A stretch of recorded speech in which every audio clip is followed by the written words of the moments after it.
Chers élèves, j'ai le grand plaisir de continuer avec vous ce qu'on a déjà commencé. Donc, dans le cadre de votre programme des sciences de la vie de terre, pour le niveau deuxième année baccalauréat, section SVT-PC, nous allons entamer l'unité 1, intitulée Consommation de la matière organique et flux d'énergie. Donc, cette unité s'inscrit dans une continuité. L'année précédente, rappelez-vous que vous avez étudié la production de la matière organique et flux d'énergie chez les plantes chlorophylliennes. Bien sûr, cette année, on va passer à un autre niveau. Donc là, on va essayer de faire la liaison entre ces deux unités ou bien ces deux séquences pour garder le fil conducteur. Dans un premier temps, je vous propose l'introduction suivante, à partir de laquelle nous allons dégager quelques questionnements. Et à partir des questionnements, bien sûr, je vais vous déclarer les différentes séquences et les sous-parties du cours, ou bien de cette unité. Et on commence. De par sa structure, la cellule végétale a la capacité de produire de la matière organique au niveau des chloroplastes via le phénomène de la photosynthèse. Donc c'est ce que vous avez vu l'année précédente. C'est juste un rappel. Ces organites cellulaires renferment de la chlorophylle et les éléments nécessaires pour convertir l'énergie lumineuse en sous forme de molécules énergétiques. Donc les trois groupements, glucides, lipides et protéines.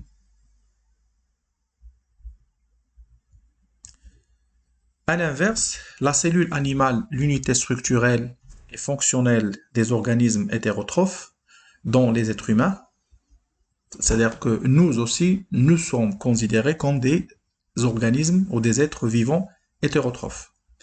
Donc la cellule étant animale est dépourvue des chloroplastes, c'est-à-dire il ne dispose pas de chloroplastes, ce qui explique sa dépendance de la matière organique préexistante.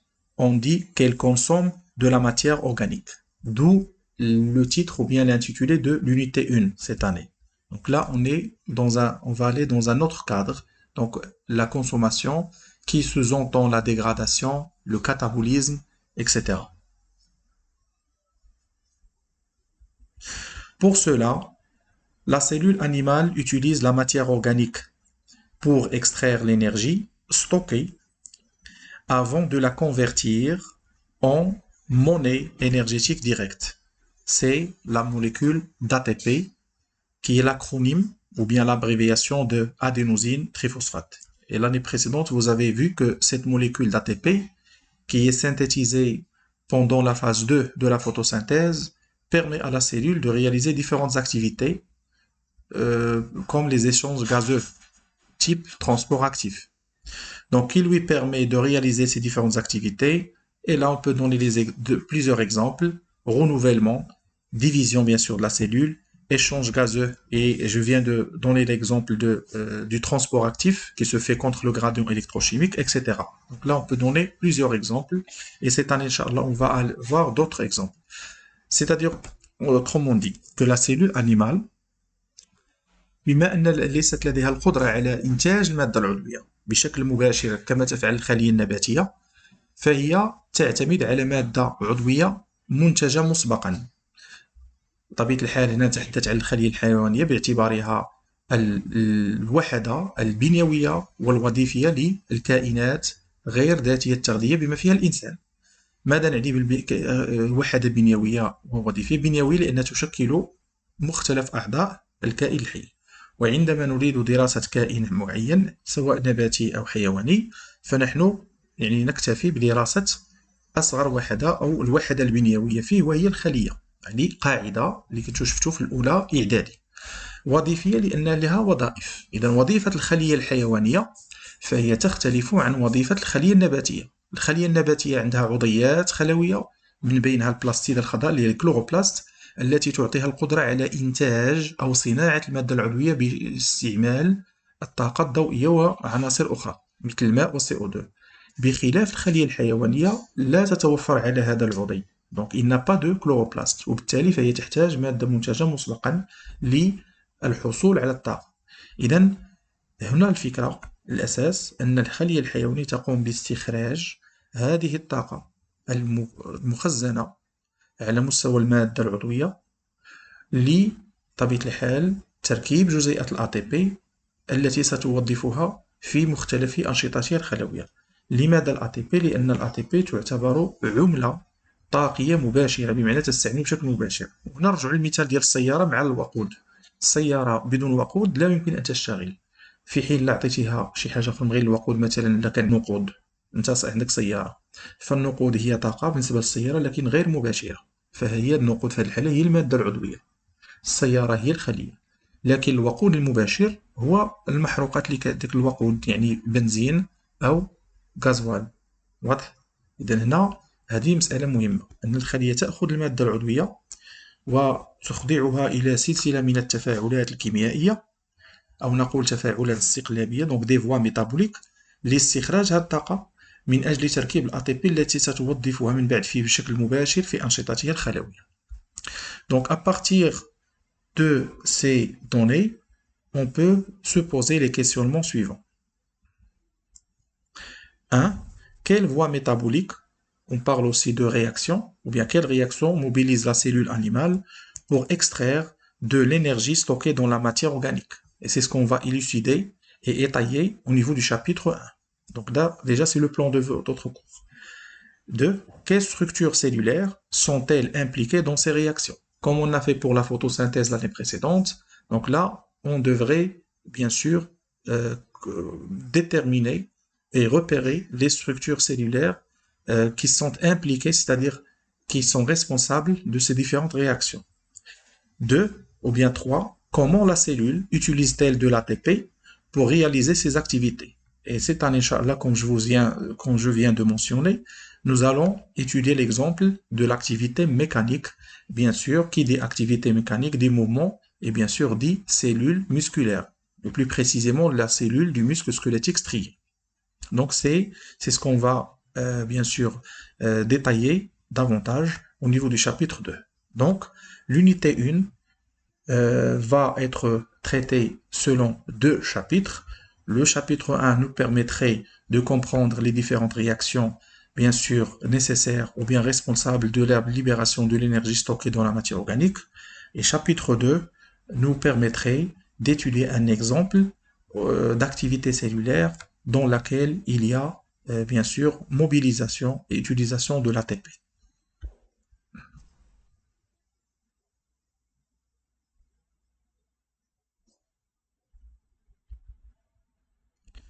Donc à ce niveau, et pour ne pas tarder, je vais bien sûr commencer ou passer directement au chapitre 1, réaction responsable de la libération de l'énergie emmagasinée dans la matière organique. Donc là, pour bien comprendre, bien sûr, la suite ou bien pour avoir gardé le fil conducteur. Donc étant incapable d'utiliser directement l'énergie de la matière organique, la cellule animale a besoin de convertir et d'extraire, de convertir et d'extraire cette énergie pour synthétiser la molécule d'ATP, qui représente bien sûr une monnaie énergétique directe. D'où l'intérêt de comprendre le déroulement de ces réactions et les mécanismes permettant de faire cette conversion. Et c'est ce que nous allons étayer au niveau du chapitre 1.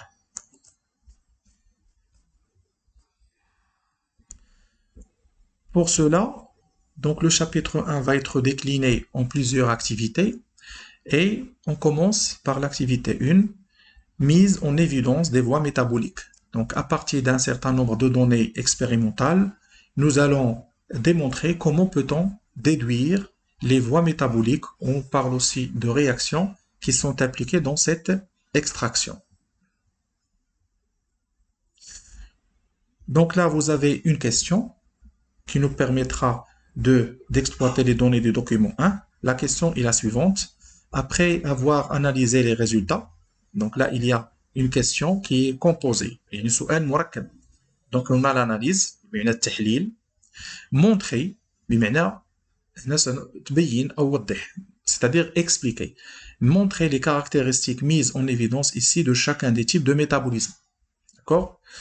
Et bien sûr, juste comme rappel, analyser les résultats signifie indiquer comment évoluent les concentrations de dioxygène et dioxyde de carbone dans les deux cas, mettre en relation les conditions dans lesquelles sont placées les levures et les échanges gazeux qui s'opèrent entre les levures et le milieu extérieur. Donc là, c'est juste pour vous aider ou bien pour vous guider dans la reformulation de la réponse proposée. Les données qu'on a sont les suivantes.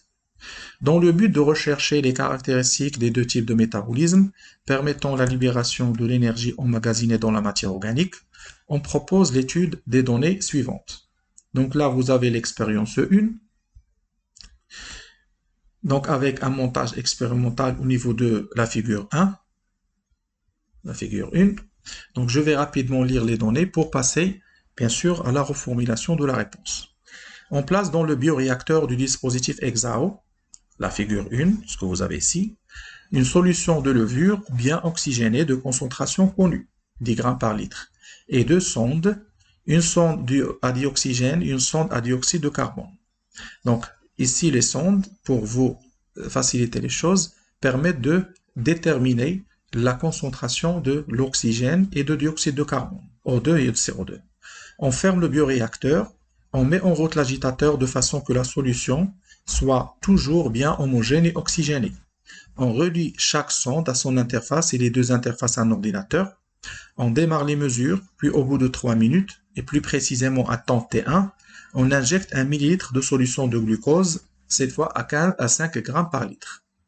Donc la figure 2 donne les résultats obtenus dans un milieu aérobie, alors que la figure 3 représente les résultats obtenus chez les levures privées de dioxygène en utilisant le même protocole, c'est-à-dire conditions anaérobie.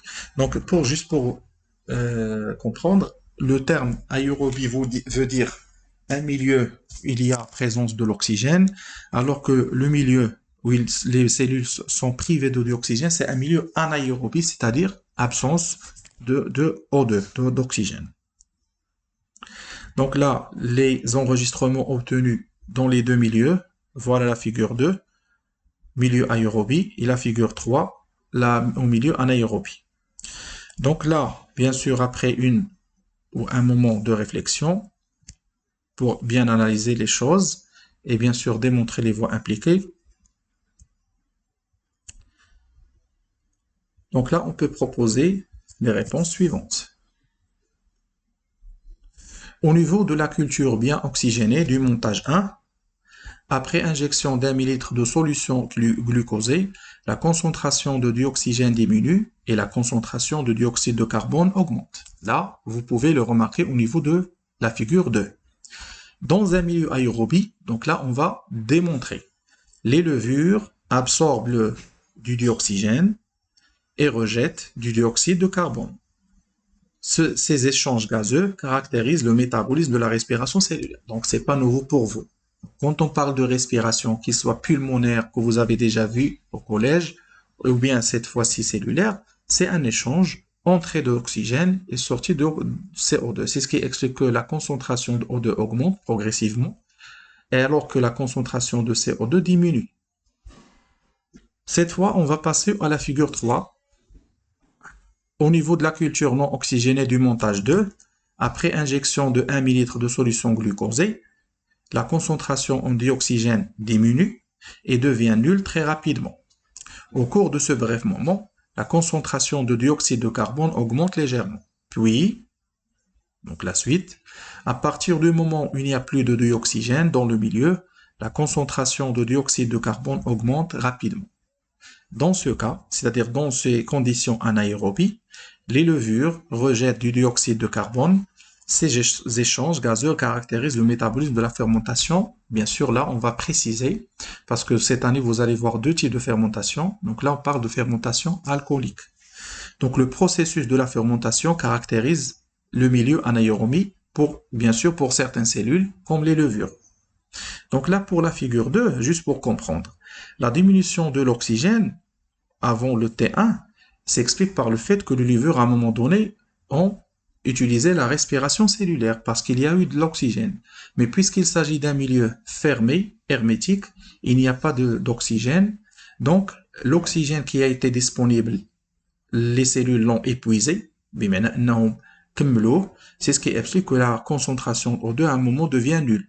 Mais en contrepartie, on remarque qu'il y a une augmentation progressive ou légère de la concentration de CO2 qui va prendre une allure plus rapide au fur et à mesure du temps. C'est-à-dire que dans ce cas, les cellules dégagent du CO2. Bien sûr, on peut expliquer au premier moment ou bien les premières minutes qu'il s'agit d'un échange de respiration, mais par la suite, quand il y a eu annulation, c'est-à-dire absence de O2, la cellule dans ce cas va utiliser un autre processus ou bien une autre voie métabolique qu'on appelle la fermentation et plus précisément alcoolique. Bien sûr, là, il y a une autre donnée qu'il faut mémoriser, c'est que dans ce cas, il y a cette réaction s'accompagne par la formation ou bien la production de l'éthanol qui est C2H5OH. Et bien sûr, il y a plusieurs indicateurs des réactifs qui nous permettent de détecter la présence de cette molécule organique. C'est pour cela qu'on parle de fermentation alcoolique. C'est par rapport au produit final. Donc sur ce, je vous laisse le soin de bien sûr revoir cette partie ou bien cette séquence. Et bien sûr, on va enchaîner. Donc la suite de l'activité 1 viendra dans la séquence suivante, Inch'Allah. Merci et à bientôt.